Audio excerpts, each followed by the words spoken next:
بسم اللہ الرحمن الرحیم۔ السلام علیکم ورحمۃ اللہ وبرکاتہ۔ دوستو، عید الفطر آنے والی ہے۔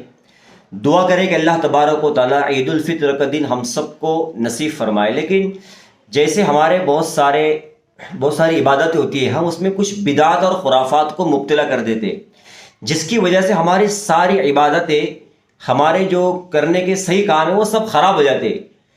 یہ کہ ہم کو ثواب ملے، الٹا ہم کو اس کا گناہ اور وبال ہو جاتا ہے۔ یہ کیوں ہوتا ہے؟ صحیح علم نہ ہونے کی وجہ سے، صحیح نالج نہ ہونے کی وجہ سے۔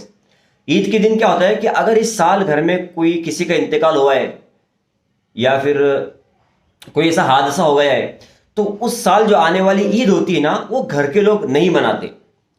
کیوں نہیں مناتے؟ کہ بھئی گھر میں ابا کا انتقال ہوا ہے، امی کا انتقال ہوا ہے، بھائی کا انتقال ہوا ہے، بہن کا انتقال ہوا ہے۔ یہ ساری ایسی چیزیں ہیں جس کو لے کر لوگ اتنا غم مناتے ہیں کہ سال بھر اس کے غم میں مبتلا رہتے۔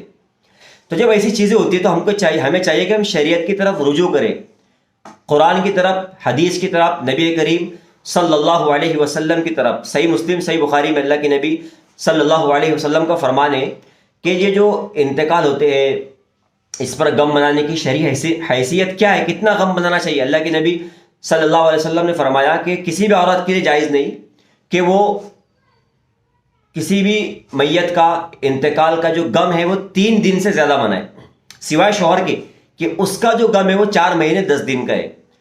اب اللہ کے نبی صلی اللہ علیہ وسلم نے اس حدیث میں عورت کو مخاطب کیوں فرمایا؟ کیونکہ عورتیں زیادہ غم بناتی ہیں۔ حالانکہ یہ حدیث سب کے لیے عام ہے، ہر ایک کے لیے، کہ وہ اپنے میت کا غم صرف 3 دن بنائے۔ ہمارے یہاں پر ہوتا کیا ہے کہ 6 مہینے تک تو قرآن خوانی چلتی ہے، اس کے بعد تیجا، 40واں، 10واں اور برسی کی پہ برسی منائی جا رہی ہے، اس کو یاد کیا جا رہا ہے، یاد کر کر کے رویا جا رہا ہے۔ یہ شریعت نہیں ہے، یہ حدیث اور قرآن نہیں ہے، یہ ہمارا اپنا بنایا ہوا طریقہ ہے۔ اور یہ سب کر کے ہم اللہ تعالیٰ کے احسانات کی ناشکری کر رہے ہیں۔ اللہ کو یہ بتا رہے کہ اللہ تو نے ہمارے ساتھ بہت برا کیا، ہم افسوس میں، نعوذ باللہ، ہم پر ظلم کے پہاڑ ٹوٹے، ہم پر جو حادثات ہو رہے، اور تو نے ہمارے ساتھ یہ کر کے ہم کو مصیبت میں، پریشانی میں مبتلا کر دیا۔ یہ ہم ہمارے عمل سے کہہ رہے ہیں۔ کتنے اچھے لوگوں کو میں نے دیکھا کہ عید کا دن آ گیا، وہ نہ اچھے کپڑے پہنتے ہیں، نہ خوشیاں مناتے، نہ کسی کو ملنے جاتے ہیں، اور کوئی ملنے آتا تو پھر گلے پکڑ کر روتے۔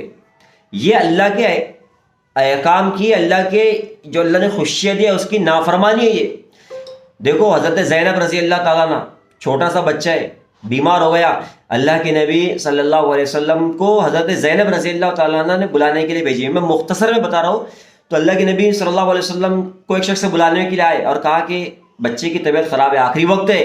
نبی کریم صلی اللہ علیہ وسلم نے کیا کہا کہ زینب سے کہہ دو کہ جو اللہ کا ہے اللہ اس کو لے لیتا ہے، جو اللہ کا ہے اللہ اسے لے لیتا ہے۔ حالانکہ افسوس کر سکتے تھے، رو سکتے تھے، شریعت نے رونے کی اجازت تو دی ہے، غم منانے کی اجازت تو دی، لیکن اس کا وقت ہے۔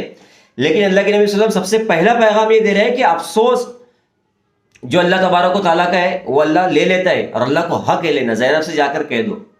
یہ اللہ کے نبی صلی اللہ علیہ وسلم کے الفاظ ہیں۔ آج مہینوں برسوں رویا جا رہا ہے، سالوں سال رویا جا رہا ہے، غم منایا جا رہا ہے، اور ایک بدعت جو عید کے موقع پر ہم نے شروع کر دی مسلمانوں نے بھی۔ تو بھائی، زندگی تو مرنے کی، جو دنیا میں آیا ہے مرنا تو ہے ہی، کوئی رہنے کے لیے نہیں آیا، جانا ہی ہے۔ یہاں پر کتنا بھی جلو، ایک دن موت آنی ہے، مرنا ہے، چلے جانا ہے۔ لیکن پھر کسی کے انتقال کا اتنا غم اور افسوس منانا، یہ شریعت کا مزاج نہیں ہے، یہ شرعی طریقہ نہیں ہے۔ تو بھائی، اللہ تبارک و تعالیٰ نے ہم کو عید کا دن دیا ہے، خوشی کا دن دیا ہے، خوشی کا موقع ہے، اور ہم اس عید کے دن جو ہے تو اس طریقے سے کام کر رہے ہیں۔ یہ شریعت کا اصول نہیں ہے، شریعت کا مزاج نہیں، شریعت نہیں ہے بھائی، یہ بہت بڑی بدعت ہے، اس سے بچنا چاہیے۔ اور اس کے اپنے رشتہ دار میں، دوستوں میں، احباب میں جو ایسے لوگ ہیں ان کو بتانا چاہیے کہ بھائی ایسا مت کرو۔ آپ کو اللہ نے موقع دیا خوشی کا، خوشی منائے۔ غم آتے ہیں، جاتے ہیں، چلے جاتے ہیں، سب کے ساتھ آنا ہے۔ اللہ نے قرآن میں کہہ دیا کہ ہم تم کو آزمائیں گے۔ یہ تو اللہ کی آزمائش ہی ہے کہ آپ اس پہ کتنا صبر کرتے ہیں۔ اجر جو ملے گا نا وہ صبر کرنے پر ملے گا، رونے پر نہیں ملے گا، زیادہ چیخو پکار پہ نہیں ملے گا، بیان کر کر کے رونے پر نہیں ملے گا۔ اس لیے ایسی عورتوں پر لعنت کی ہے جو چیخو پکار کے بیان کر کے روئے۔ اللہ تبارک و تعالی ہم سب کو عمل کی توفیق نصیب فرمائے۔